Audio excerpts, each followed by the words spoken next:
It was a chef who taught me. This dish will win you over.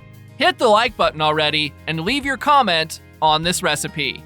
In a large bowl, start by adding a 240 milliliter cup of warm water, 1 teaspoon of salt, 1 whole egg, and mix until the egg fully dissolves.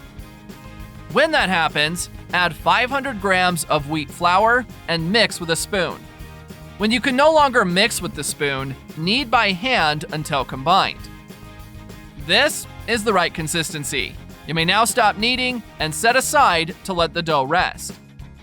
Meanwhile, in another large bowl, add 6 chicken drumsticks, 2 teaspoons of salt, 1 generous pinch of black pepper, 1 teaspoon of garlic powder.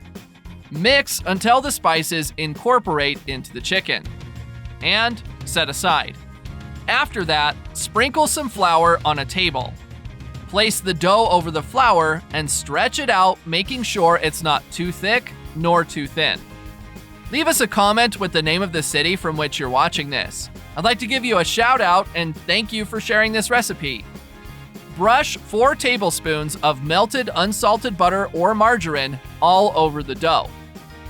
And roll it up just like this. Now split the dough into 6 equal parts. And shape them into balls just like this.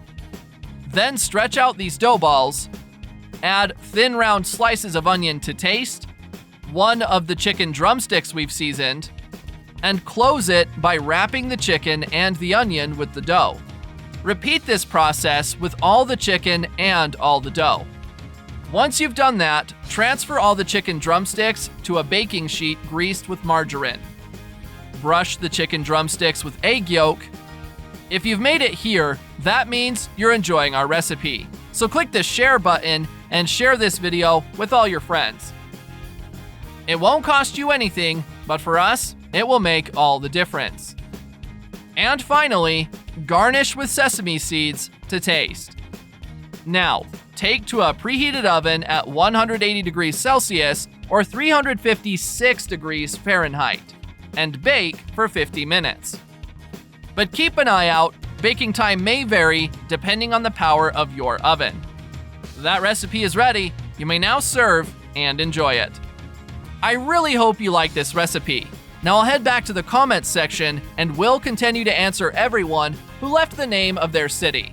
And I'll also thank you for sharing this recipe. See you next recipe. Bye.